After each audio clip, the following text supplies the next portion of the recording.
नमस्कार दोस्तों, आज हम बात करेंगे बिहार की राजनीति के एक ऐसे नेता की जिनका नाम पिछले कई दशकों से सत्ता और बदलाव दोनों के साथ जुड़ा हुआ है। यह कहानी है बिहार के मुख्यमंत्री नीतीश कुमार की, एक ऐसे नेता जिन्होंने इंजीनियरिंग से राजनीतिक तक लंबा सफर तय किया और कई बार बिहार की सत्ता संभाली।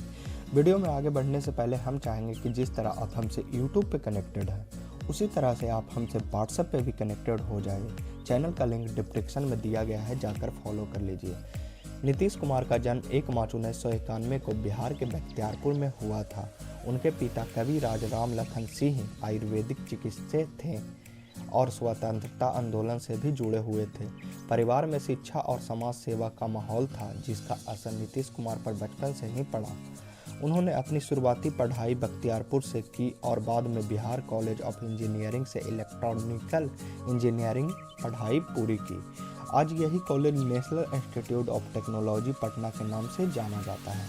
इंजीनियरिंग की पढ़ाई के बाद उन्होंने कुछ समय तक नौकरी भी की, लेकिन उनका मन समाज और राजनीति की ओर ज़्यादा था।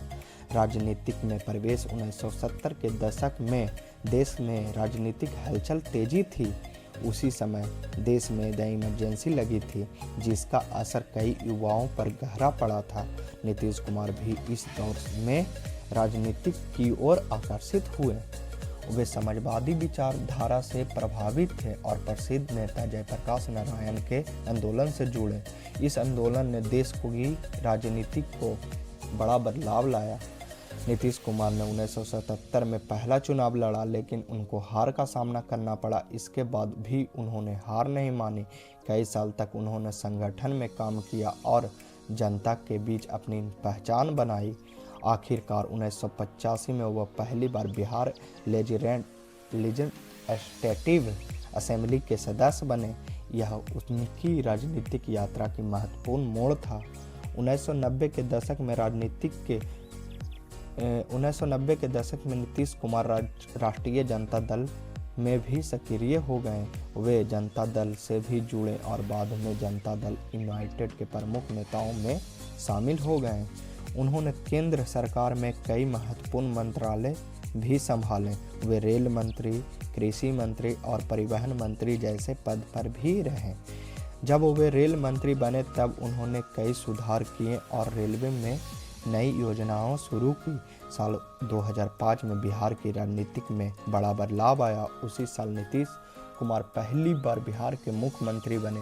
उन्होंने बिहार में कानून व्यवस्था सुधारने और विकास को बढ़ावा देने का वादा किया। उनकी सरकार ने कई योजनाएं शुरू की, जिनका असर राज्य में देखने को मिला। नीतीश कुमार के कार्यकाल में बिहार में कई क्षेत्रों में बदलाव देखने को मिला। पहले बिहार की सड़कें काफ़ी खराब मानी जाती थी, लेकिन उनकी सरकार ने हजारों किलोमीटर की सड़कें बनवाई। उन्होंने लड़कियों की शिक्षा को बढ़ावा देने के लिए साइकिल योजना शुरू की। इस योजना के तहत स्कूल जाने वाली लड़कियों को साइकिल दी गई, जिससे उनकी पढ़ाई जारी रखने में मदद मिली। 2016 में उन्होंने बिहार में पूर्ण शराबबंदी लागू किया। यह फैसला काफ़ी चर्चा में रहा और देश भर में इसकी चर्चा हुई। पंचायती राज संस्थाओं में महिलाओं के लिए 50% आरक्षण लागू किया गया। नीतीश कुमार की राजनीति की सबसे खास बात रही है उनकी गठबंधन। उन्होंने कभी नरेंद्र मोदी की पार्टी भारतीय जनता पार्टी के साथ मिलकर बनाई, तो कभी लालू प्रसाद यादव की पार्टी राष्ट्रीय जनता दल के साथ संगठन किया। राजनीतिक में उनके फैसले को लेकर कई बार आलोचना भी हुई और समर्थन भी। नीतीश कुमार को कई लोग सुशान बापू भी कहते थे। यह नाम उन्होंने बिहार में प्रशासनिक सुधार और विकास के प्रयासों के कारण मिला था। उनकी छवि एक शांत और योजनाबद्ध तरीके से काम करने वाला नेता की रही है। हालांकि उनकी सरकार को कई चुनौतियों का भी सामना करना पड़ा है। बेरोजगारी, पलायन, शिक्षा और स्वास्थ्य व्यवस्था, इन मुद्दों पर विपक्ष ने कई बार उनकी सरकार की आलोचना की। आज नीतीश कुमार बिहार की राजनीति के सबसे अनुभवी नेताओं में गिने जाते हैं। लगभग 2 दशकों से ज़्यादा समय तक सत्ता में रहने रहना अपने आप में एक बड़ी चुनौती है। उन्होंने कई राजनीतिक उतार चढ़ाव देखे, लेकिन फिर भी राजनीतिक में अपना मजबूत पकड़ बनाए रखा। नीतीश कुमार की कहानी सिर्फ एक नेता की कहानी नहीं है, बल्कि यह उस सफर की कहानी है जिस पर संघर्ष, धैर्य और राजनीतिक का जटिलताओं का मिश्रण है। एक छोटे शहर से निकलकर बिहार की राजनीति के केंद्र तक पहुंचना आसान बात नहीं है, लेकिन अपनी मेहनत और रणनीति के से उन्होंने यह मुकाम हासिल किया। तो दोस्तों, यह जानकारी आपको कैसा लगा?